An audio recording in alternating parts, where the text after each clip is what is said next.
오늘 말씀의 제목은 여룻발의 아들 아비멜렉입니다. 사사기의 주제는 뭐라고요? 우리의 삶에 누가 필요하다? 왕이 필요하다. 여러분들 우리에게 왕이 필요합니다. 그러니까 우리가 그 싫어하는 나쁜 왕들 말고 진짜 좋은 왕이 필요하다라는 게 사사기의 결론이고요. 우리가 지금까지 이제 몇몇 사사들을 살펴봤고 아까 말씀드린 대로 오늘 기드온이라고 하는 사사의 이야기를 끝낼 거예요. 벌써 이제 이게 4번째인데 지난주에 보면 이제 기드온의 인생이 막바지로 이렇게 가는 걸 봤어요. 기드온이 사실은 죽었습니다. 8장에서. 오늘 우리가 9장 읽지만 8장에서 죽었어요. 여기까지 숙제 다 하셨는지 모르겠어요. 집에서 안 하신 분들은 8장까지 한번 읽어보십시오. 이번 주는 9장이 숙제입니다. 되시면 10장까지 읽으시고요. 기드온이 죽었어요. 근데 그럼에도 불구하고 9장까지 여전히 기드온의 이야기라고 보시면 좋을 것 같습니다. 지난주 생각을 잠깐 해보면 여러분들 그 기드온의 삶의 마지막이 보기에 좀 좋았나요? 안 좋았나요? 별로 보기 안 좋았어요. 가장 대표적인 거. 예를 들자면 세상 사람들도 뭐라고 얘기를 해요? 세상 사람들도 여러분들 아내가 2 이상 있어요. 어떤 남자가. 저 사람 리릴락에 아내가 있는데 LA 가니까 또 아내가 있네? 뉴욕에 가니까 또 아내가 있네? 보기 좋아요? 안 좋아요? 안 좋죠. 게다가 그 사람이 교회 다니는 사람이래요. 말도 안 되는 거죠. 그렇죠? 근데 그게 누구의 삶이었다? 기드온의 삶이었더라고요. 지난주 읽어드린 거 제가 한 번 더 읽어드릴게요. 기드온에게 아내가 많았다. 아들이 몇 명이나 됐을까요? 70명이나 됐대요. 여러분들 저희 교회 다 합쳐도 70명이 안 됩니다. 기도는 교회 개척하면 성공하게 생겼어요. 70명 한 번에 다 모아놓고 근데 그 다음에 더 웃기는 말이 있었죠. 세겜에 있는 첩이 따로 있었다. 아까 얘기한 대로 다니는 동네마다 여자들이 하나씩 있었던 거예요. 절대 그러지 마십시오. 우리 젊은 친구들이 있는데 한 남자당 한 여자입니다. 이 성경의 법칙이에요. 과거에 그런 죄를 범하신 분들이 있다라고 하면 진짜 심각하게 회개하십시오. 그 사람에게 범죄하는 것이 아니라 하나님에게 범죄하는 거예요. 그 운명이 어떻게 달라지는지 한번 보십시오. 심지어 기드온이 사사였음에도 불구하고 그가 살았던 그 삶의 방식 때문에 그 후대가 얼마나 큰 고통을 당하는지를 오늘 우리가 9장에서 보게 될 겁니다. 어쨌든 기드온이 그렇게 할 수 있었던 이유는 뭐였어요? 누구를 바라보지 않았기 때문에? 하나님이 세운 자였음에도 불구하고 하나님의 구원자로 사사로 부름을 받았음에도 불구하고 하나님을 바라보지 않고 누구를 바라봐요? 막 사람들이 박수치는 거 사람들을 바라보죠. 또 주변 환경이 이게 나한테 도움이 되나 안 되나 자꾸 재요. 우리가 사실 이걸 비겁하다 그러거든요. 주변 환경을 자꾸 보고 재고 그랬어요. 또 누굴 봐요? 자기 자신을 보는 거죠. 내가 지금까지 살아온 경험이 어떤데 막 이래가면서 신앙적으로는 굉장히 경건한 말들을 하는 것 같지만 결국에는 하나님이 아닌 다른 것들 주변의 사람과 환경과 자기 자신을 자꾸 바라보는 그런 모습이 기드온의 말년 모습이었다라고 하는 걸 보게 됩니다. 그래서 그 결론이 그 유산이죠. 유산이 9장에 쭉 나와요. 지난주에 제가 존경하는 목사님 설교를 한 편 들었어요. 그러니까 제가 이제 존경하는 목사님들은 둘 중에 하나예요. 진짜 복음에 헌신을 하든지 아니면 제가 같이 지내봤더니 이분은 진짜다라고 하는 거. 그러니까 그분이 진짜였어요. 달라스에서 공부하는데 나이가 한 40대 후반 넘어서 50 바라보는 분이었거든요. 근데 호주에서 LG 지사장도 하고 그랬는데 부르심을 받고 늦게 목회 신학 공부를 시작하신 분이었는데 그분이 진짜 저랑 되게 제가 좋아해서 쫓아다녔어요. 그분을. 남자끼리도 그런 일이 있습니다. 그분이 좋아서 제가 늘 쫓아다녔어요. 그분이 어떤 분인가 하면 그 달라스 다운타운에 저희 학교가 있었거든요. 그럼 보통 한국 분들은 뭐 달라스 왔다 갔다 하시는 분들은 아시겠지만 플레이노라든지 조금 더 위 프리스코 뭐 이런 데에서 이렇게 집들을 많이 가지고 계세요. 그래서 그분은 거기 계셨는데 북쪽에 계셨는데 아침에 도서관을 문을 열 때 제일 먼저 오시는 분이 이분이에요. 그리고 나서 문 닫을 때 가시는 분이 이분이에요. 월요일부터 토요일까지. 토요일 점심은 그래서 제가 늘 대접했어요. 목사님 오십시오.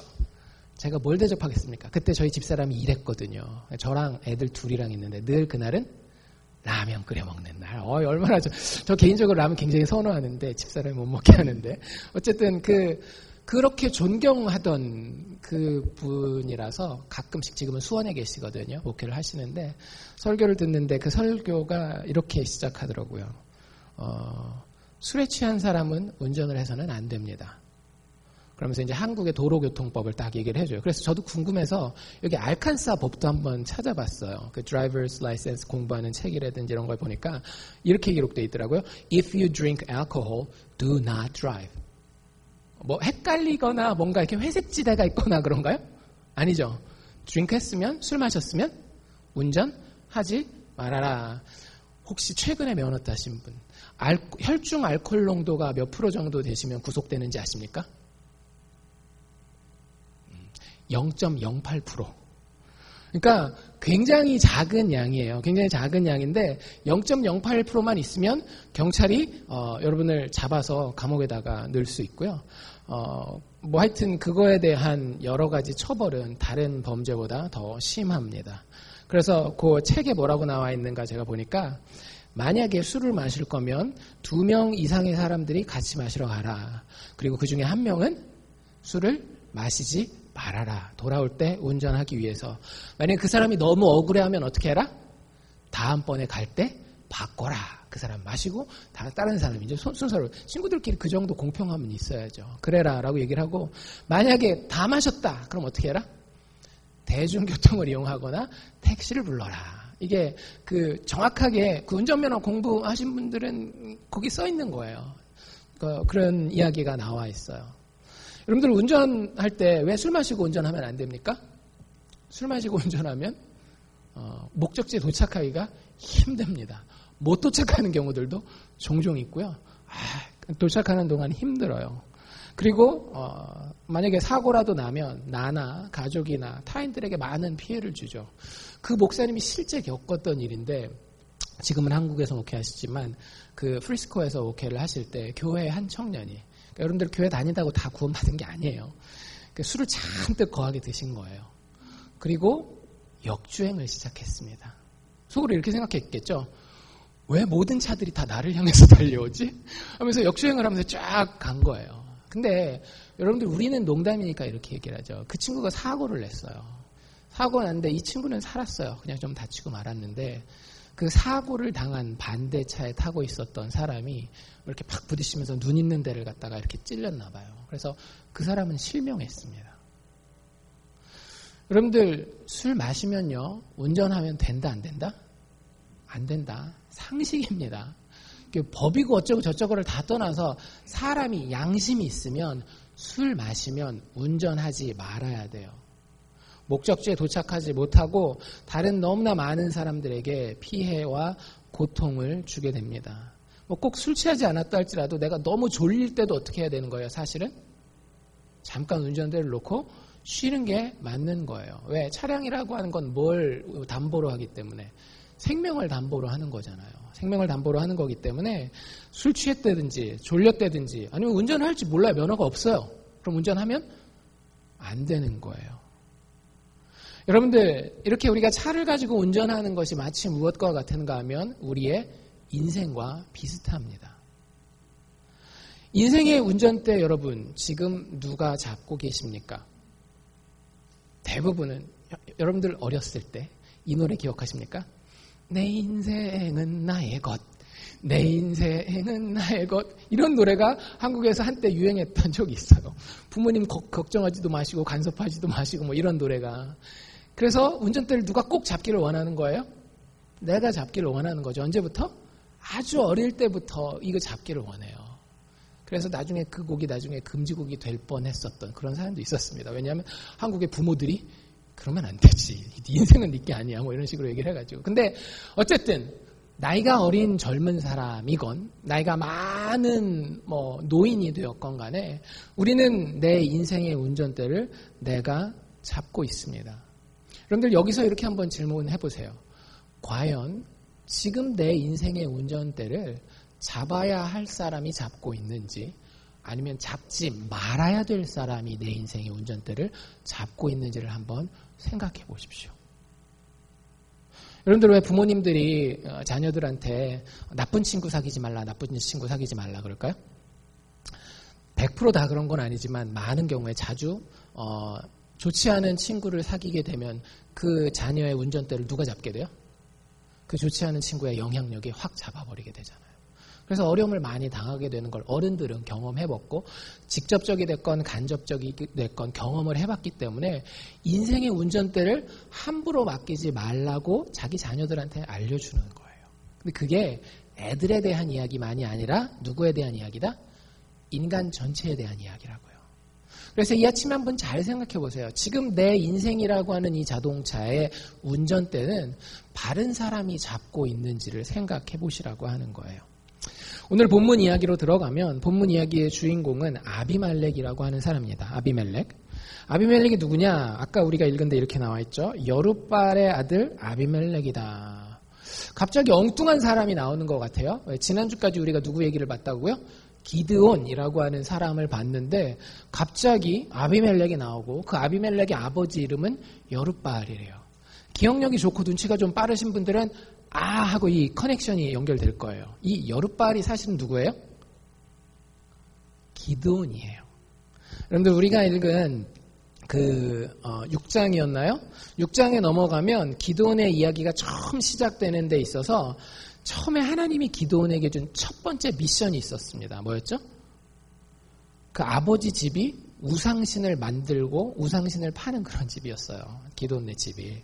그래서 거기에 있는 바알 신상을 갖다가 깨뜨리고 불태워라. 이게 그 기드온이 받은 첫 번째 미션이었거든요. 그래서 무서워가지고 밤에 몰래 가가지고 하는데 어쨌든 그렇게 바알 신상을 무너뜨렸다. 바알 신상을 태웠다. 바알 신상이랑 싸웠다 해가지고 기드온이 얻게 된 별명이 여룻바알이에요. 바알과 논쟁하다, 바알과 다투다. 그러니까 이름 좋은 이름입니까? 안 좋은 이름입니까? 좋은 이름입니다. 왜? 하나님을 위해서 우상신과 싸울 만한 신앙적인 열심을 가진 사람이라는 뜻이에요. 그러니까 기드온이라는 이름보다도 어쩌면 여룻바알이라는 이름이 훨씬 더 의미 있는 이름일 수 있는 거예요. 그럼 그 여룻바알에게서 나온 아들은 어때야 되는 거예요? 역시 우상신을 배격하고 하나님만 바로 섬기는 아들이어야 될 거 아니에요. 그런데 오늘 보면 아비멜렉은 그렇지 못합니다. 물론 여러분들 우리가 알고 있는 대로 기드온 역시 어땠어요? 기드온도 하나님을 잘 섬기는 것 같았지만 실제 내용을 뒤집어 까놓고 보니까 속에 있는 내용은 굉장히 잘못된 것들이 많았잖아요. 그래서 그 겉의 모습이 아닌 속의 모습이 잘못된 것이 최종적으로 어떻게 끝장이 나는가를 보여주는 게 오늘 9장의 이야기예요. 기드온 이야기의 후속편이라고 이야기할 수도 있고요. 혹은 기드온 이야기의 끝판, 결론이다라고 이야기할 수 있는 겁니다. 그래서 기드온부터 시작된 그 잘못된 어떤 신앙의 방향성, 이스라엘 사람들이 바라보는 지도자, 왕에 대한 그런 개념이 이 가문과 나라 전체를 갖다가 말아먹는 아주 재앙적인 결과를 오늘 보게 돼요. 아비멜렉이라는 사람이 오늘 9장 1절에 처음 나온 게 아니에요. 어디 나왔을까요? 이 아비멜렉이라는 사람 자체가 8장 뒤에 나왔습니다. 아비멜렉은 뜻이 무슨 뜻인가 하면 아버지는 왕이십니다. 이런 뜻이에요. 아버지는 왕이십니다. 이 아비멜렉이라고 누가 이름 붙였게요? 그 아빠가 이름을 붙였겠죠. 아비멜렉의 아빠가 누구라고요? 기드온이에요. 기드온이 자기 아들 이름을 뭐라고 붙였는가 하면 아빠는 왕이에요 라고 불렀어요. 잘 생각해 보세요. 여러분들 자식 이름을 그렇게 붙여요. 아빠는 왕이에요 라고 붙여요. 그러면 사실 여러분들 그거 기억나세요? 이스라엘 백성들이 기드온에게 와서 뭐라 그랬어요? 당신이 우리의 왕이 되어주십시오 라고 할 때 기드온이 굉장히 겸손한 것 같았잖아요. 나는 여러분의 왕이 되지 않겠습니다. 하나님만이 여러분들의 왕이 되시겠습니다 라고 했는데 기드온 속마음은 어땠던 거예요? 날 왕이라 불러. 얘야? 아비멜렉? 너 네 이름의 뜻이 뭐라고? 아빠는 왕. 네 이름의 뜻이 뭐라고? 아빠는 왕. 이거 어려서부터 계속 들은 거예요. 그러니까 이름을 짓는 데부터 사실 그 속마음이 딱 드러나는 거죠. 나는 왕이야. 그래 내가 겸손하게 왕의 타이틀을 거절하긴 했지만 속마음은 이미 이스라엘 백성들을 다 다스리고 있었던 거예요. 자기의 욕심으로 자기의 영광을 위해서. 그리고 그 이름을 누가 계속 사용하는가 하면 그 아들 아비멜렉이 계속 사용합니다. 아비멜렉은 이렇게 얘기했겠죠. 우리 아빠가 왕이에요. 아비멜렉이 이 이름을 사용할 때는 무슨 뜻이 되겠어요? 우리 아빠가 왕이에요? 그러니까 나도 왕이에요. 옛날에 왕조는 어땠어요? 아빠가 왕이면 아들도 왕. 아비멜렉이 그 아버지의 그걸 그대로 전수받은 거예요. 여러분들 조심하십시오. 부모가 가진 신앙의 습관이라든지 색깔, 혹은 부모가 가진 도덕성의 방향, 부모가 가진 인생의 가치에 대한 기준이요. 느끼시는지 모르겠어요. 저는 목회자로서 어른들과 자녀들을 만날 기회가, 동시에 그 가정을 두 세대를 볼 기회가 많았거든요. 한국에서부터. 근데 진짜 귀신 같아요. 이건 유전자 이상의 것이에요. 유전자 이상의 것이 부모가 가진 그대로 자식에게 나타납니다. 심지어는 제 자신의 경험도 그래요. 제 자신의 경험도 나는 이게 굉장히 우리 아버지나 어머니가 하는 것 중에서 싫다라고 했던 거 있잖아요. 나중에 보면 나한테 있을까요? 없을까요? 진짜 깜짝 놀랄 정도로 나한테 내가 싫어했던 그 모습이 그대로 남아있어요. 그래서 그런 부분들에 있어서 여러분들 우리가 조심해야 됩니다. 뭐 가문의 저주가 흐른다 그런 정도는 아니지만 실질적으로 우리가 오랫동안 같이 지내는 존재들이기 때문에 부모의 영향력은 자녀들에게 지대해요. 정말로 커요. 어쨌든 그런 부분에 대해서 아비멜렉은 기드온이 숨겨놨던 그 마음이 아비멜렉 대에 내에서가는 마음뿐만 아니라 겉 행동으로 확 다 나타나요. 결국에는 여러분들 구장을 아시는 분들은 아시겠지만 이 사람이 왕이 되거든요. 절대 왕이 되어서는 안 됐던 사람이에요. 정말로 난폭운전하는 사람들 아시죠? 길에 가다 보면 진짜 무법자도 있죠. 알칸사는 많지는 않지만 그래도 가끔씩 가다 보면 뿡뿡 하고 막 샥샥 이렇게 가는 사람들 있잖아요. 그런 식으로 난폭하게 이스라엘이라고 하는 나라의 운전대를 잡고 이끌고 가는 사람이 바로 이 아비멜렉이라고 하는 사람입니다. 이 사람이 왕이 어떻게 되는지부터가 심상치가 않아요. 이제 우리가 그 2절 읽은데 1절 2절에 보면 아비멜렉이 세겜이라고 하는 동네에 찾아갑니다. 여러분들 세겜을 기억하십니까? 세겜은 기드온의 첩이 있었던 거예요. 제가 늘 말씀드리죠. 성경에서는 일부 다처제를 지지한다 안 한다? 절대 지지하지 않습니다. 남편이 바람을 피우거나 남편이 또 다른 아내를 가질 때마다 성경은 재앙과 저주가 있는 걸 보여줘요. 세겜에 뭐가 있었다라고요? 아내가 아니라 첩이 있었다라고 말씀하잖아요.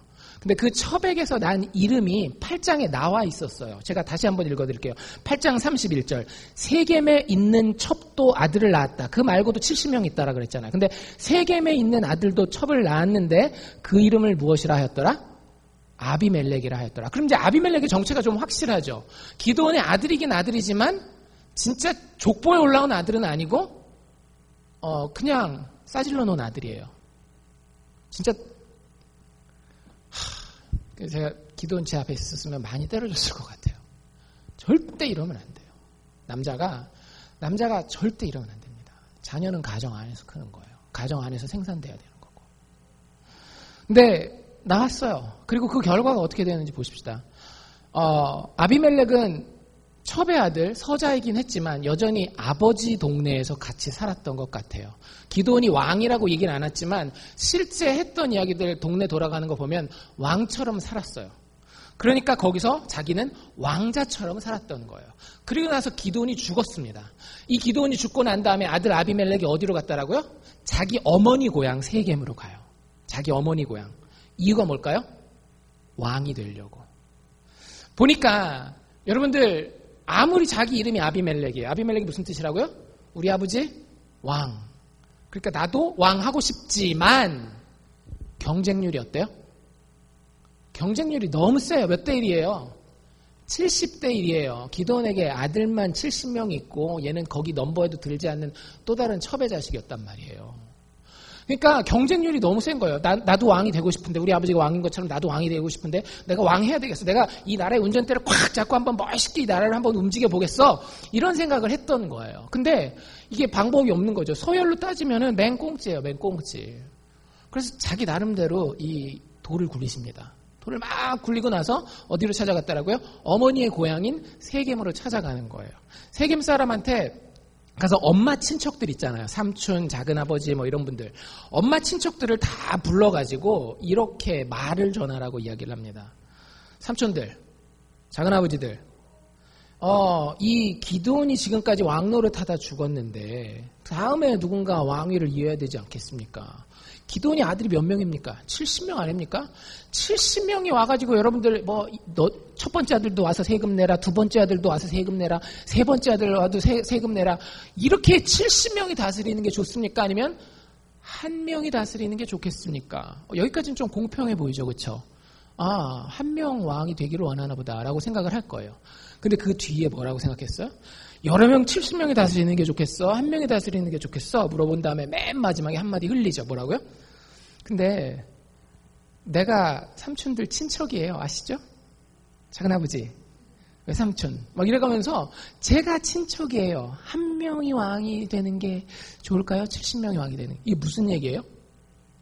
70명 다 제끼고 자기를 왕으로 밀어달라고 하는 거예요. 이 사람들이 그 말을 세겜 온 동네에다가 전하고 다닙니다. 그래서 세겜에서 쉽게 얘기하자면 이제 소문이 퍼지는 거예요. 야, 기드온의 아들들 중에 누군가 왕이 돼야 될 텐데 거기서 막 여러 사람이 내가 왕이네, 네가 왕이네 그러면 힘들 텐데 한 명이 왕 되는 게 좋을 것 같아. 누가 왕이 되는 게 좋을까? 야, 아비멜렉 있잖아. 아비멜렉 엄마가 여기 세겜 출신 아니야, 세겜 출신. 그래가면서 그쪽으로 밀자는 쪽으로 여론이 형성이 됩니다.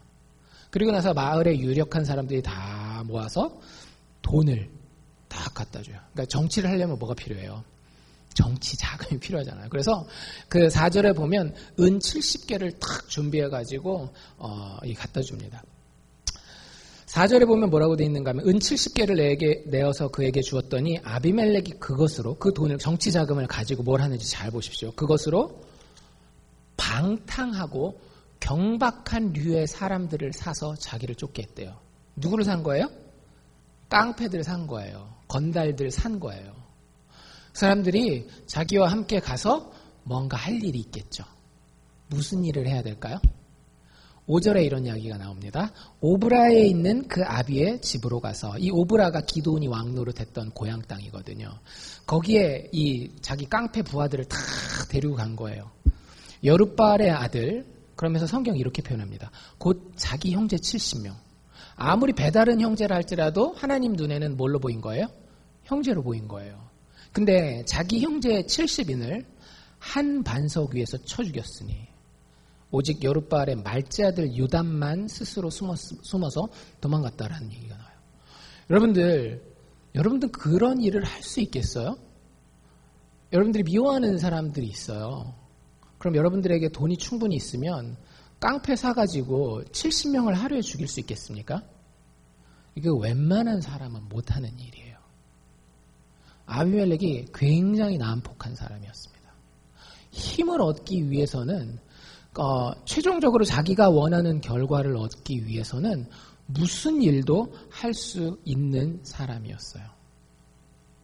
그래서 세겜 사람들이 그 이야기를 딱 듣고 이제 됐다라고 생각하는 거예요. 그 뒤에 6절에 뭐라고 나오는가 하면 세겜 모든 사람들과 그 옆 동네 또 밀로라는 동네가 있었나 봐요. 밀로의 모든 족속 사람들이 모여가서 세겜에 있는 기둥 상수리 나무 아래서 아비멜렉으로 왕을 삼았다. 이렇게 됩니다. 드디어 자기가 원하던 뭐가 된 거예요? 왕이 된 거예요. 왕이 됐어야 한다라고요? 되지 말았어야 한다라고요? 되지 말았어야 되는 사람이에요. 여러분들 가끔씩 그런 거 못 느끼십니까? 저 사람이라는 말도 아까운 사람 있죠. 저놈의 자식. 아버지가 되지 말았어야 되는데. 얼마 전에 이영 누구죠? 하여튼 그분 아시죠? 자기 딸 친구 데려다가 성추행하고 죽이고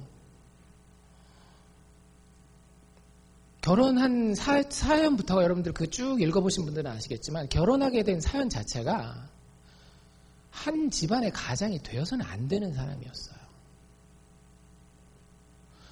왕을 아무나 시키면 안 돼요. 만약에 여러분들이 혹시 내가 지금 있는 이 자리가 나에게 부족한 자리라고 하면 여러분들 정말로 하나님 앞에 도움을 구하면서 하나님 내가 바른 리더가 될 수 있도록 나를 꼭 좀 도와주십시오라고 이야기하십시오. 불쌍히 여겨주십시오라고 기도하십시오. 그게 안 되면 나도 죽고 가족도 죽고 주변에 있는 다른 사람들도 다 죽는 거예요. 실제 그런 일이 일어나요. 근데 여러분들 아비멜렉에게만 문제가 있습니까? 누구에게도 문제가 있는 거예요? 이 세겜 사람들에게도 문제가 있는 거예요. 왕을, 우리나라의 왕을 누구를 세워야 되느냐를 무슨 기준만 가지고 본 거예요? 나한테 도움을 줄 수 있는지 없는지, 네 편이냐 내 편이냐 이 편 나눠가지고 나한테 나의 이익만 그렇게 막 찾아가지고 왕을 세운 거예요. 세겜 사람들만 그랬나요? 뒤에 보면 어떤 표현이 나오는가 하면 이 아비멜렉은 그럼 세겜만 다스렸나? 아니에요. 22절에 보면 아비멜렉이 이스라엘을 다스렸다 이런 말이 나와요. 그 무슨 얘기냐면 이스라엘 전체가 아비멜렉이 왕이 되었을 때 침묵 가운데 동의한 거예요. 침묵 가운데 동의도 여러분들 동의한 겁니다. 그 전에 말을 했어야죠. 아비멜렉이 왕이 되면 안 되라고 얘기를 했어야죠.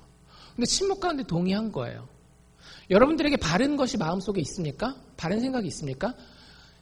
무례하라는 얘기는 아니지만 여러분들 마음 가운데 바른 생각이 있으면 여러분들의 귀한 사람들에게 말하십시오. 한국 사람들 되게 약해요. 제가 여러 번 말씀드리죠. 이민자들 부모가 자녀들한테 되게 약하다라고요. 왜요? 빚진 마음이 있어서 자기가 해야 되는 말인지 알고 있음에도 불구하고 자기 자녀들한테 말을 안 해요. 나중에 돌이켜놓고 보면 더 이상 회복할 수 없는 데까지 가 있는 것 같아요. 여러분들 그 개 탓 있어요. 자기가 선택한 거니까. 동시에 누구 탓도 있습니까? 침묵 가운데 동의한 그 어른의 탓도 있는 겁니다. 교회 공동체가 어린아이들을 같이 키우는 겁니다. 어린아이는 한 개인이 엄마나 아빠만 키우는 게 아니에요. 그 동네 혹은 그 아이가 속해 있는 공동체가 같이 키우는 거예요. 예를 들어서 저희 교회에서 불법을 행해요. 경찰이 쫓아다녀요. 그럼 저희 교회가 다 숨겨만 주면 그게 어른 노릇 제대로 하는 걸까요? 아니에요. 그 부분에 대해서 뭐 경찰에다가 내놓고 뭐 이럴 필요는 없겠지만 분명하게 야, 너 그거 틀린 거야 라고 이야기할 수 있어야 되는 거예요. 이스라엘 백성들은 침묵 가운데에 왕이 되지 말아야 할 사람들이 왕이 되지 말아야 할 아비멜렉이 왕 되는 것을 찬성하고 있는 겁니다. 하나님 보시기에 아비멜렉도 잘못됐고요. 세겜 사람들도 잘못됐고 온 이스라엘이 사실은 잘못된 거예요. 어떤 측면에 있어서? 잘못된 왕을 선택하는 데 있어서. 여러분들 분명히 하나님 보시기에 잘못된 왕은 존재합니다. 잘못된 운전수는 존재해요. 우리 인생에도 똑같습니다. 우리 인생에 잘못된 운전수가 있어요. 여러분들 그걸 누구의 기준으로 판단하셔야 되는가 하면 하나님의 기준으로 판단하셔야 돼요. 그 이후에 어쨌든 70명을 다 죽이고 왕이 된 이후에 이 왕이 됐다라는 얘기를 누가 듣게 되는가 하면 아까 한 명 살아서 도망갔죠. 누구였어요?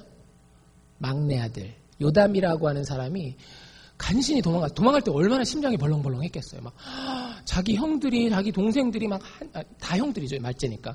자기 형들이 한 자리에서 피를 절절 흘려가면서 살려줘 하면서 죽어가는 그 모습을 봤으니까 트라우마가 얼마나 컸겠어요. 막 그 상황에서 이제 집으로 어디로든지 피신 가 있는데 마지막 최종적으로 가슴에다 못을 박는 일이 뭐 소식을 듣게 되는데 그게 무슨 얘기를 듣게 돼요?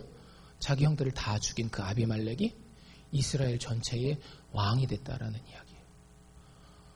더 이상 이거는 겁난다고 참을 수 있는 이야기가 아닙니다. 그래서 요담이 세겜 있는 데로 가요.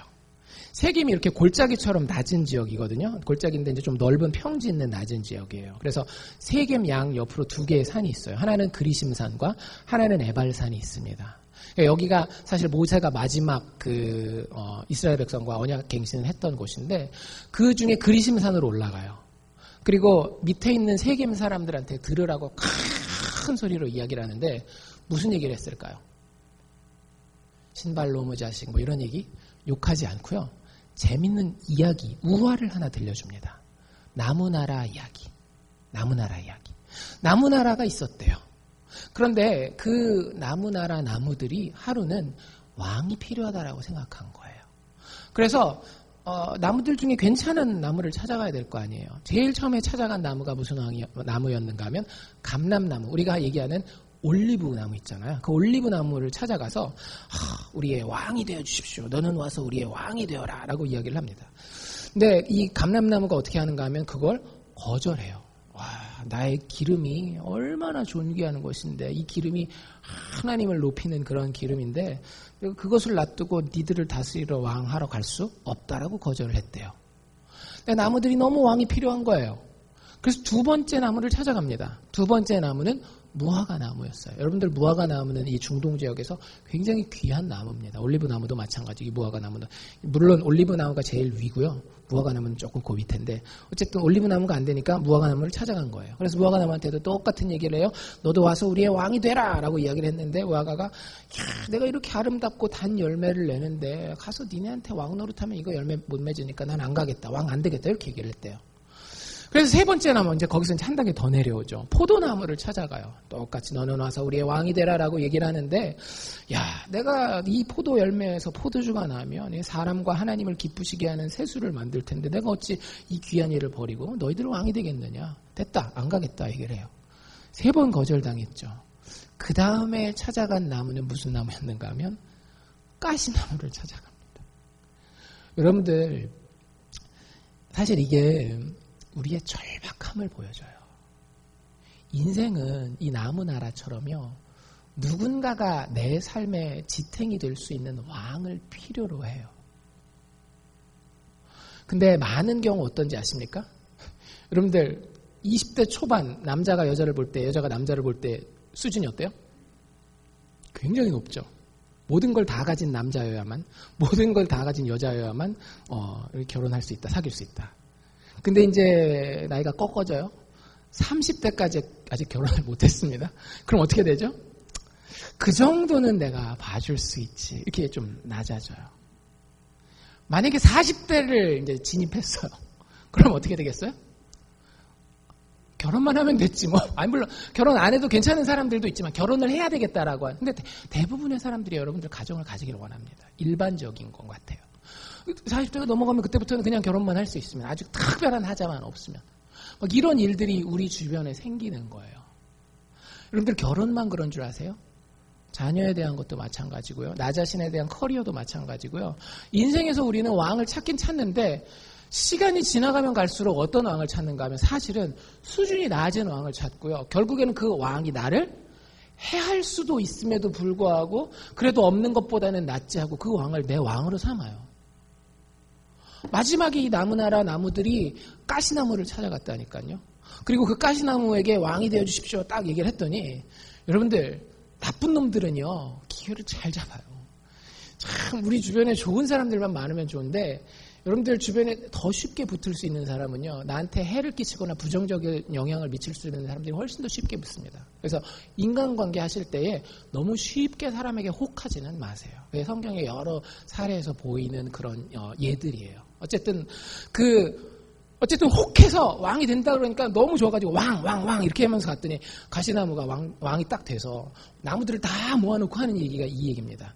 너희가 참으로 나에게 기름을 부어서 나를 너희의 왕으로 삼겠거든 와라. 그리고 내 그늘에 다 피하라. 여기까지는 왕을 너무너무 잘 뽑은 줄 알았어요. 근데 그 뒤에 무슨 얘기를 하는가 하면, 근데 혹시 너희 나무들 중에 내 밑에 내 그늘 아래 와서 피하지 않으면 불이 나의 가시에서 팍 나와서 네가 무슨 나무가 됐던지 간에, 네가 아무리 잘난 레바논 백향목 같은 나무를 할지라도 너를 싹 다 태워버릴 것이다, 이런 얘기를 해요. 여러분들 꼭 기억하십시오. 우리가 인생에서 왕을 잘못 고르잖아요. 여러분의 인생은 활활 다 타서 없어집니다. 진짜인지 아닌지는 여러분들 나이 먹으면서 경험해 보시고요. 나이 이미 드신 분들은 그런 경험을 한번 되돌이켜 보십시오. 내가 인생에서 왕을 잘못 선택하잖아요. 내 인생은 다 타버려서 죄도 남지 않습니다. 그런 이야기를 이렇게 해요. 세겜 사람들한테 이 요담이라고 하는 막내 아들이. 그리고 나서 그게 무슨 뜻인지를 얘기를 합니다. 야, 니들 아비멜렉으로 왕을 삼았냐? 그게 진짜 진실하고 의로운 일이냐? 이게 기드온, 너희를 구원한 이 기드온의 집에 니네가 진짜 이렇게 보답하면 되겠어? 이렇게 얘기를 합니다. 그리고서 하나님의 이름으로 저주 같은 이야기를 하고 가요. 뭐라고 이야기를 하는가 하면 19절, 20절인데요. 만일 너희가 기드온과 그 집에 대하여 행한 이것이 진실하고 의로운 일이면 너희가 아비멜렉을 인하여서 아비멜렉 왕 삼은 것을 인하여서 너희가 즐기고 아비멜렉도 너희를 인하여서 즐기게 될 것이다. 근데 사실 그게 아니잖아요. 만약 너희가 기드온한테 잘 대한 게 아니라고 한다면 20절이요. 그렇지 아니하면 아비멜렉에서 불이 나와서 세겜 사람들과 밀로 사람들을 불살라버릴 것이고 또 세겜 사람들에게서 밀로 사람들에게서 불이 나와서 아비멜렉을 불살을 것이다 하고 거기까지는 굉장히 용감하게 얘기하다가 갑자기 이제 현실 파악이 된 거예요. 이거 위험하다 하고 열심히 도망갑니다. 그러니까 이 요담이 이 이야기를 하고 마지막 저주를 퍼붓고 가는 것은 사실은 하나님께서 이 요담을 잠시 동안 선지자로 이용한 거였어요. 너희들이 하나님이 원하시는 왕이 아닌 다른 왕을 선택했고 그 과정에서 지은 죄가 너무 크기 때문에 하나님이 보시고 판단하시고 심판하시기를 원한다. 그 마지막 표현을 여러분들 꼭 기억하십시오.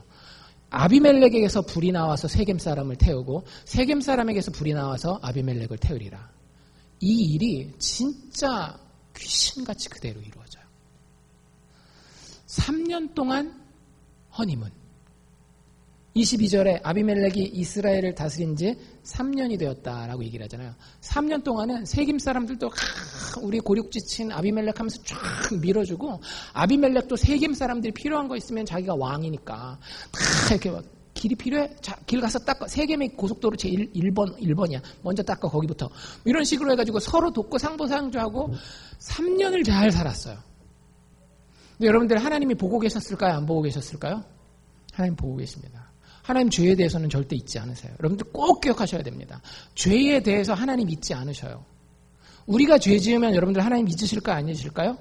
안 잊으셔요. 우리가 죄 지을 때마다 하나님 어디로 찾아가실까요? 죽음의 자리로 찾아갑니다. 우리가 예수 믿는다라고 한다면 그 죽음의 자리는 십자가 죽음의 예수 그리스도의 죽음의 자리고요. 우리가 예수 믿지 않는다라고 한다면 우리의 인생의 죽음의 자리로 하나님 반드시 찾아오셔요. 죄에 대해서는 대가를 모르십니다. 3년 동안 괜찮다라고 생각하시면 안 되는 거예요. 3년이 지나고 났을 때에 23절에 뭐라고 되어 있는가 하면 하나님이 아비멜렉과 세겜 사람들 사이에 악한 신을 보냈다. 여러분들 참 신기하죠? 잘 지내던 사람들 중에 그런 경험 해본 적 없으세요? 굉장히 잘 지내던 사람인데 어느 날 갑자기 원수가 되는 거예요. 나중에 보면 그 별거 아닌 그거 가지고 때로는 큰 일 때문에 그렇게 되기도 하고 여러분들 그 이면에 뭔가 있을 수도 있다라고 하는 생각을 꼭 하십시오.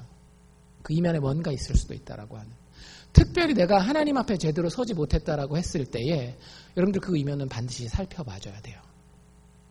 하나님이 아비멜렉과 세겜 사람들 사이에 악한 영을 보내셨다라고 하는 거예요. 그래서 세겜 사람들이 아비멜렉을 배반합니다.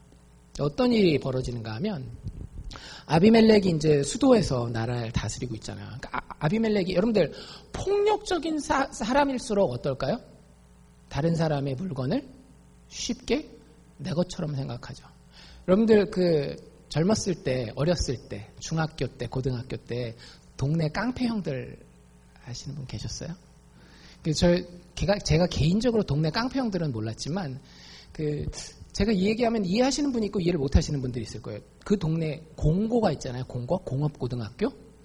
공고가 있으면 그 동네는 무섭습니다. 공고에 다니는 분들이 이제 대학을 안 가시는 인생을 이미 놓으신 분들이 많기 때문에 거기 잘못 갔다가는 다 주고 와야 돼요. 진짜 다 주고 와야 돼요. 왕이죠. 그 동네 왕이죠. 그 골목에 진짜 왕이죠. 왕들은 항상 난폭하게 남의 것을 뺏어요. 이게 참 신기하죠? 그게 정치적인 레벨에서 진짜 왕이 됐건 그 동네의 깡패 왕이 됐건 항상 그런 일이 일어나요. 근데 아비멜렉이 그랬어요. 자기가 딱 수도에 있으면 사람들이 다 이 좋은 물건들 이거 가지고 오라고 시키고 그럼 사람들이 오는 거예요. 근데 세겜 사람들이 딱 보고 있으니까 마음이 틀어진 거예요. 여러분들 한번 마음이 틀어지면 참 신기합니다. 마음이 틀어져서 기드온이 그 선물 받는 게 정말 안 입고 온 겁니다. 야, 우리가 왕 시켜줬는데 저거 봐라. 지가 받아가지고 지 혼자 다 쓰네? 그 서운한 마음이 들면은요, 그때부터는 한도 끝도 없는 거예요. 그래가지고 몰래 이게 스파이, 그러니까 요즘식으로 얘기하자면 몰래 카메라를 심어놔요. 그리고 사람들이 아비멜렉한테 갈 때마다 좋은 거 가지고 가는 사람이 있으면 누가 나타나요? 짜잔, 세겜 출신 산적들이 나타나는 거예요. 그리고 그 물건을 뺏어가요. 별거 아닌 게 있으면 그냥 기드온도 먹고 떨어져라. 이렇게 기드온이 아니라 아비멜렉도 먹고 떨어져라 해서 그냥 줘버려요. 그래서 그런 일을 계속 하게 됩니다. 완전히 이제 틀어졌겠죠. 아비멜렉이 알았겠어요? 몰랐겠어요? 모르지는 않았을 것 같아요. 뒤에 보면 대충 알고 있거든요. 근데 이게 그래도 자기의 정치적인 기반이 세겜이 있기 때문에 쉽게 세겜을 건드릴 수는 또 없는 거예요. 그러니까 그런 거 있잖아요. 서운한 거 차라리 어떠면은 이게 좀 풀어져요. 남편 아내 관계도 서운하면 말로 하면 이게 괜찮은데 그게 쌓이면 어떻게 되는 거예요? 팍 폭발하는 거잖아요. 지금 그것을 향해서 막 달려가고 있는 거예요. 그러면서 결정적인 마지막 결정타가 생깁니다. 이 세겜 마을에 가알이라고 하는 사람이 찾아가요. 이 가알은 어떤 사람이었는가 하면 세겜 출신의 유력자였어요. 딴 동네에 살다가 오래간만에 자기 그 동네인 세겜에 들어가는데 성공했던 것 같아요. 그래서 동네에 가서 뭐라는가 하면 잔치를 엽니다. 술, 고기 다 해놓고 세겜 사람들을 다 초대를 해요. 그런데 세겜 사람들뿐만 아니라 세겜 출신 사람들이 지금 정도 되면 기드온에 대해서 굉장히 안 좋은 생각들을 많이 하고 있거든요. 술이 들어가면 어때요? 평소에 안 하던 이야기를 슬슬 꺼내놓기 시작하죠. 말에 실수를 한단 말이에요. 무슨 얘기를 하느냐, 이 가알이라는 사람이, 야, 아비멜렉이 누군데 우리 앞에서 왕 노릇하는 거야. 아비멜렉 그놈 사실 어머니만 여기 기드온 첩이지 우리 동네 사람 아니야. 왜 그놈 왕 시키는 거야? 차라리 그럴 바에는 우리가 잘 이렇게 힘을 모으면은 왕을 세우면 될 거 아니야. 나한테 군대만 조금만 붙여줘봐. 내가 아비멜렉 끝장낼 수 있어. 요 얘기까지 합니다. 네, 여러분들 술 하시는 분들은 아실 거예요. 술자리에서 나온 말은 술자리에서 끝납니까? 절대 그렇지 않아요. 술자리에서 나온 말은 온 동네 사람들이 다 알게 된답니다. 아닌 경우도 있을 수 있겠지만 거의 대부분 그래요. 제가 제 친구들 중에 이제 술 마시고 이런 애들 고등학교 때부터 있으니까 보면 알잖아요. 거의 다 술자리에서는 다 비밀이거든요. 며칠만 지나면 온 학교가 다 알아요. 이 말이 밖으로 나갔겠어요? 안 나갔겠어요? 가알이 했던 이 말이 그 세겜을 다스리는 성주가 있었어요. 그 성주 이름이 뭐였는가 하면 스불이라고 하는 사람이었는데 아까도 얘기한 것처럼 아비멜렉은 지금 수도에 가 있습니다. 세겜이 자기가 제일 신경 쓰는 동네잖아요. 거기에 스불이라고 하는 사람을 파견해서 그 성주로서 다스리게 하는데 그 잔치에 있었던 사람 중에 하나가 이 스불이라고 하는 성주에 가서 가알 고놈이 말이야 와가지고 세겜 사람을 꼬드겨가지고 아비멜렉을 쳐버리겠다는 그런 얘기를 했어요 라고 이 스불 장군에게 스불 성주에게 이야기를 합니다. 스불이 마음이 어땠겠어요? 굉장히 안 좋았겠죠. 근데 어떻게 또 할 수도 없어요. 왜? 아비멜렉이 바로 자기 옆에 있는 게 아니라 멀리 떨어져 있으니까. 그래서 스불이 어떻게 하는가 하면 사람을 보내요. 수도에다가 사신을 비밀리에 파견을 하는 거죠. 그러면서 그런 사연을 이해하면서 지금 세겜 사람들 분위기가 이게 지금 심상치 않습니다. 게다가 가알이라는 놈이 와가지고 사람들 꼬드기고 있는데 잘못하면 이거 반란이 일어납니다. 그래서 어떻게 해야 되는지까지 알려줘요.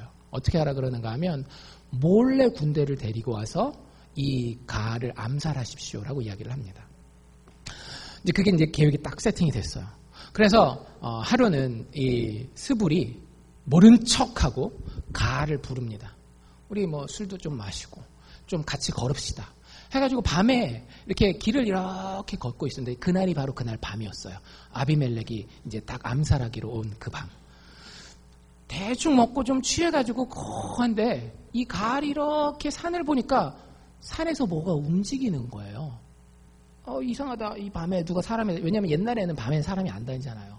사람이 막 다니는 것 같으니까 눈을 다시 한번 이렇게 막 비비고 뜨면서 야, 스불. 저 산에 사람들이 있는데? 그러니까 시침이 뚝 빼고 이 성주 스불이 뭐라고 얘기를 하는가 하면 취해서 그래. 취해서. 사람이 아니라 야, 지금 바람도 불고 그러니까 달 그림자에 이 산 그림자가 움직이는 거야. 이렇게 얘기를 하는 거예요. 그래? 아직 자기한테 찾아온 그 위험을 모르고 아무리 봐도 이상해서 다시 한번 이렇게 쳐다보고 계속 쳐다보는데도 뭔가 움직이는 거예요. 그리고 그게 점점 자기한테 가까이 오는 겁니다. 마침내 눈으로 확인했어요. 야, 스불! 저 사람들 맞아, 사람들. 막 우리 쪽으로 온다. 야, 그게 너무 곧 5분이면 우리한테 오겠는데? 이렇게 얘기를 하는 거예요. 그제서야 스불이 어떻게 했을까요? 정체를 탁 드러낸 거예요. 야, 오면 어때? 저 아비멜렉 군대야. 한판 해보자며. 떠보자며. 떠.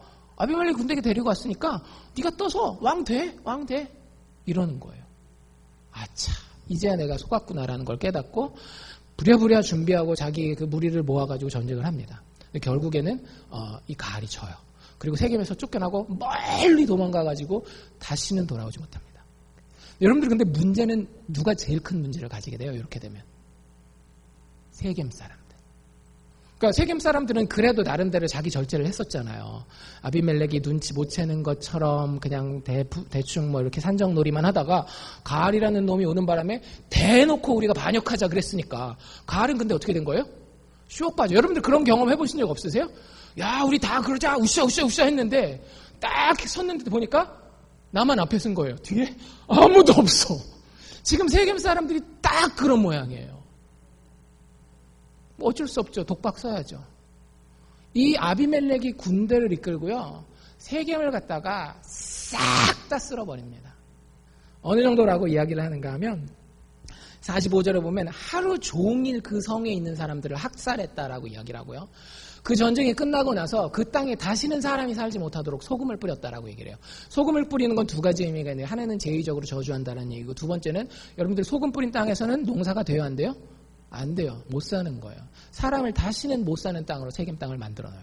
거기서도 도망친 사람들이 막 부랴부랴 도망가서 그 큰 건물 안에 이렇게 숨었어요. 그 이방신을 섬기던 신당이 있었거든요. 그 신당 안으로 섬겼는데 그 신당에다가 불을 붙여가지고 1000명을 동시에 태워 죽입니다. 와. 여러분 아까 그 나무나라 이야기 기억나세요? 마지막에 요담이 뭐라 그랬어요? 너희가 하나님 앞에서 악을 행하였으면 아비멜렉에서 불이 나와 너희를 살 것이다. 정확하게 그렇게 되잖아요. 다 태워 죽이는 거예요. 근데 그 다음이 더 재밌어요.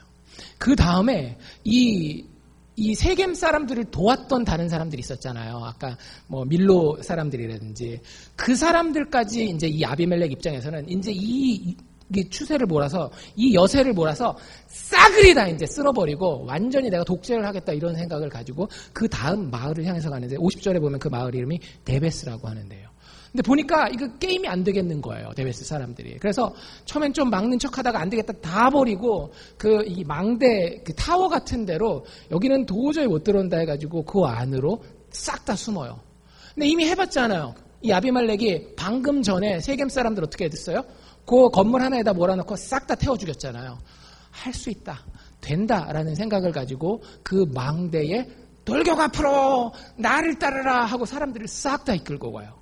근데 이놈이 난놈이긴 난놈이에요. 앞으로 하고 자기는 뒤로 빠진 게 아니라 앞으로 하고 자기가 진짜 제일 앞서 나갔어요. 그래서 망대니까 좀 높을 거 아니에요. 그 망대를 올라가려고 딱 하고 있는데 헐. 그걸 불태우려고 그 앞에 딱 서 있는데 53절에 보면 한 여인이 이름도 안 나와요. 한 여자가 맷돌 윗짝을 뭐 총도 아니고요. 활도 아니고 맷돌 이렇게 가는 거. 맷돌 윗짝을 아비멜렉의 머리 위에 내려 던져서 그 두개골을 깨뜨렸다. 이런 걸 세 글자로 뭐라 그러죠? 개죽음. 개죽음 아닙니까? 자기 진짜 뭔가 할 수 있다, 하고 있다, 이거면 내가 영웅이 된다라고 생각했는데 이게 뭐예요? 자기도 그게 개죽음인 줄 알았어요. 그래서 어떻게 하는지 아세요? 자기 옆에 자기 무기 들고 쫓아다니는 그 꼬봉 있잖아요. 꼬봉한테 야, 내가 여자한테 죽을 수는 없어. 그러니까 네가 나를 찔러 죽여라. 해가지고 그 옆에 있는 애가 실제 아비멜렉을 찔러서 죽이게 됩니다. 결국에 그 세겜 사람에게서 나온 불이 누구를 죽이는 거예요? 아비멜렉을 불살라버렸죠. 잘못된 왕을 선택하면 이런 결과가 있습니다. 그 이후에 이스라엘은 수십 년 동안 굉장히 큰 어려움을 당해요. 그들이 다양한 이방신과 또 본인들이 보기에 합당해 보이는 사람을 운전대에 갖다 놓았을 때 그들의 삶은, 그들의 역사는 결코 아름답지 못했어요. 이스라엘은 아비멜렉이라고 하는 잘못된 권력에 취해 있는 이 운전자를 선택함으로써 심각한 대가를 치르게 됩니다. 여러분들, 이제 다시 우리의 자동차로 돌아옵시다. 우리의 자동차의 운전석에 앉아있는 사람은 혹시 취한 사람이 아닙니까? 권력에 취해 있는, 쾌락에 취해 있는, 여러 가지 케이스가 있겠지만 한 가지만 생각해 보세요. 여러분들, 나의 인생의 운전대를 아직도 내가 잡고 있습니까? 성경은 정확하게 하나님 없는 인간에 대해서 이렇게 얘기를 합니다. 술 취한 자들이라고. 제가 얘기하는 건 술 마시는 분들 얘기를 하는 게 아니라는 걸 아셔야 돼요. 하나님 없는 인간을 성경은 술 취한 사람들이라고 얘기를 해요. 에베소서에 보면 사도 바울이 성령에 대한 이야기를 하면서 이렇게 얘기를 하죠. 술 취하지 말라. 하나님 그거 싫어하신다. 그러면서 반대로 무슨 얘기를 해요? 성령의 충만함을 받으라. 성경이 왜 우리를 술 취한 자라고 이야기하는가 하면 우리에게 목적지를 바라볼 수 있는 제대로 된 정신이 하나님 없이는 박히지 않기 때문에 그래요. 참 신기하죠? 여러분들 가운데 나이가 젊어서 죽을 날에 대해서 생각하지 못하는 분들이 있을 수 있어요. 이해가 됩니다. 아직 죽을 날이 멀었으니까. 근데 그런 거 보신 적 있으세요? 죽을 날이 다 되신 분이에요. 근데 아직도 죽을 날에 대해서 생각지 않는 분들이 있더라고요. 누가 봐도 분명히 해요. 나이가 80이고 90이라서 분명히 저분은 이제는 죽음 이후를 준비해야 돼요. 근데 여전히 뭐에 취해 있는지 아세요? 내가 그래도 왕년에 그랬는데 사람들 좀 이렇게 내 힘으로 좀 이렇게 좌지우지 사람들이 와서 나한테 좀 말도 좀 듣고 그래야지. 아직도 권력에 취해 있어요. 그 취함이 자기를 목적지로 이끌어 주지도 못하는데 죽음 너머에 좋은 것이 있다라고 한다면 그곳에 나를 이끌어주지 못하는데 여전히 나이가 그렇게 먹고도 사람들이 와서 나한테 물어보고 형님, 뭐 선생님, 사장님 해주는 거기에 확 취해가지고 인생을 살고 있다고요. 자기 인생 끌고 가고 있다라고요. 주변에 가족들 다 끌고 가고 있다라고요. 나이가 많아야지만 그렇습니까? 젊은 청년들은 안 그래요? 중고등학생들은 안 그렇습니까?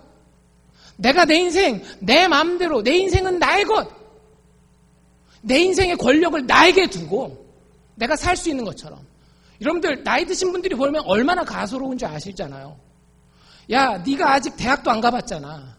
네가 아직 잡도 안 가져봤잖아. 네가 아직 결혼도 안 해봤잖아. 애도 안 낳아봤잖아. 너 사기꾼 만나봤어? 근데 그 나이 때는 어떻게 생각해요? 다 아는 것처럼 내 능력과 내 권력에 취해서 술 취한 자로 살아가는 거예요. 그 사람이 인생의 운전대를 잡으면 되겠어요? 안 되겠어요? 안 되는 거예요. 우리는 본질적으로 취한 존재들입니다. 목적지를 제대로 알고 있지 못한 존재예요. 인생이라고 하는 것 자체가 우리의 능력 너머에 있습니다. 만약에 여러분들이 여러분들의 인생의 운전자로 여러분들 스스로를 택하고 계시다라고 한다면, 그리고 그 취함에 만족하고 계시다라고 한다면, 여러분들 오늘 우리가 본 아비멜렉과 세겜, 이스라엘의 운명이 우리의 삶 가운데 서서히 현실이 되어질 것입니다. 그러지 마십시오. 우리 인생의 유일한 바른 운전자는 예수 그리스도 한 분이십니다. 예수 그리스도는 모든 구약 성경의 왕들과 사사들이 바라보았던 궁극적인 왕이에요. 왕들마다 어려움을 가지고 있었고 사사들마다 잘못된 것들, 한계를 가지고 있었지만 예수께서는 우리의 인생 전체를 시작 태초부터 우리의 죽음 이후 영원까지 알고 계시고, 그래서 그 가운데의 죽음이 어떤 것인지, 죽음 너머의 소망이 어떤 것인지에 대해서 분명히 알고 우리를 이끌고 갈 수 있는 분입니다. 인생의 목적지를 알고 있고, 그리고 각각의 개인이 인생의 어떤 목적지를 향해서 어떻게 가야 하는지를 결정짓고 아시는 분입니다. 그리고 더 중요한 것은 거기까지 인도할 능력과 지혜와 의지가 있는 분이라고 하는 거예요. 여러분들 예수에 대해서 얼마나 아십니까? 이 예수가 죽고 다시 살아났다라고 하는 것이 내 인생에 도대체 어떤 의미를 가졌는지 한번 알려고 노력해 보십시오. 그리고 나의 부족함을 깨닫는 가운데, 주님, 여기 내 인생의 운전대가 있습니다. 나를 10년 후, 20년 후뿐만 아니라 죽음 너머의 영원한 세계로 인도하여 주시옵소서. 여러분들, 그 믿음을 가진 사람, 그분께 운전대를 맡겨드린 사람은 그 능력으로, 그 지혜로 오늘을 능력 있게 살 수 있을 줄로 믿습니다. 예수께 인생의 운전대를 맡기는 우리 모두가 될 수 있기를 주의 이름으로 축원합니다. 기도합시다.